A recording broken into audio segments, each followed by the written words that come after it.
Can I?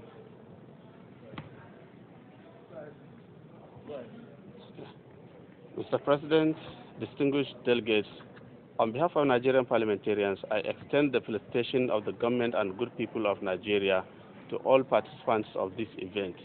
Over the years, the Interparliamentary Union has provided a credible platform for promoting global solidarity and improving the bonds of parliamentary diplomacy and international cooperation.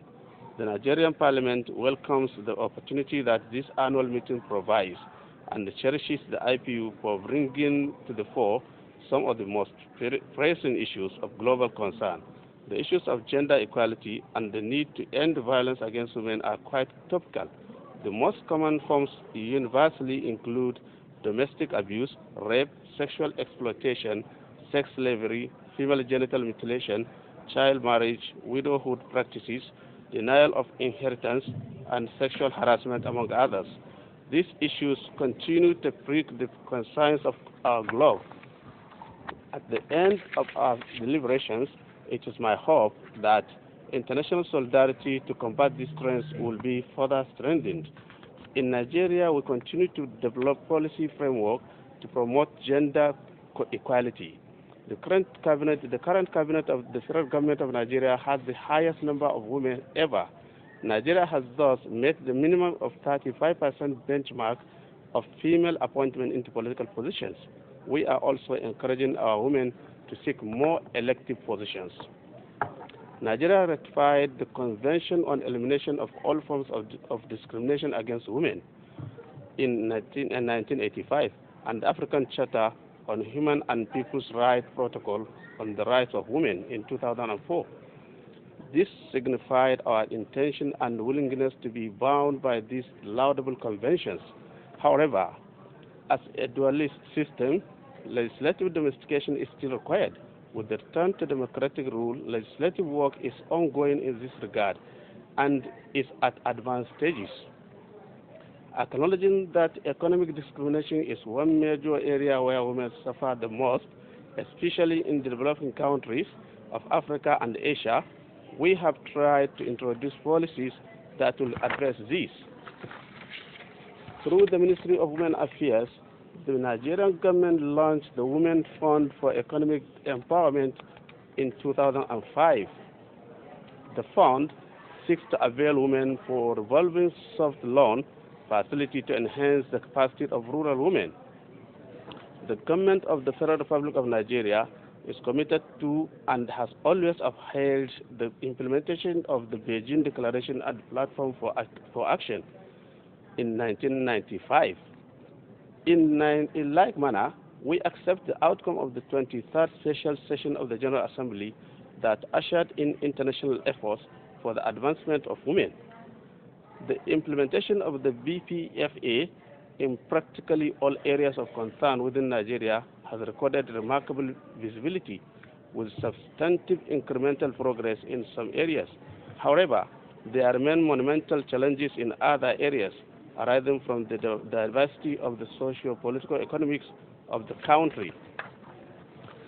As a consequence, we have encouraged action from local and state authorities in the country, believing that action at those levels will better capture and deal with the peculiarities of each cultural setting. It is worth mentioning that until recently, there was no statute against female genital mutilation. Today, there are in existence the Edo State Female Circumcision and Genital Mutilation Prohibition Law number 4 of 1999, Cross River State Child Girl Marriage and Female Circumcision Prohibition Law 2000. Delta and River State have also passed laws to ban female genital mutilation and make it a crime. Nationwide, state legislatures are being encouraged to take legislative action that makes violence against women most difficult.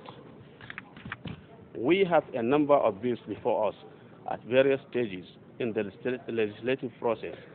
These include Elimination of Violence from Society, Violence Against Persons Bill, Gender Equality Bill, and Women Empowerment Bill. In our commitment to ending violence against women Our government has taken all necessary action to ensure that the activities of the terrorist group Boko Haram is quickly brought to an end, as women and children are often the greatest casualties of this meaningless mayhem on the Nigerian state. We thus welcome the efforts of international partners and friends who have stood with us in this trying time. We acknowledge the gains that the recent conference on ending sexual violence against women brings to the table and commend the efforts of Mr. William Hay, erstwhile Foreign Secretary of the United Kingdom, and Angelina Jolie, Special Envoy for the United Nations High Commissioner for Refugees, who co-chaired the Global Summit to End Sexual Violence in conflict between 10 to 13 June 2014 in London. Whereas institutional and policy efforts to combat gender imbalance continue to yield efforts, the Nigerian state is convinced that the results must not only be sustained, but must also be multisectoral and integrated. It is for this reason that massive reorientation and education is on the front burner in this struggle. We are convinced that the orientation will serve an important purpose of eradicating some culturally held views which have no place in a civilized society. Mr. President, the Ebola epidemic cannot be shelved away. Even though contained within a very short time in our country, Ebola was brought to Nigeria in June 2014 by Liberian late Patrick Sawyer. The Nigerian government contained the spread with minimum casualties. But we are still on our toes and ready to work with international agencies and countries to control the Ebola epidemic. Mr. President, distinguished delegates, ladies and gentlemen, I thank you most wholeheartedly for being a very wonderful audience. Thank you very much.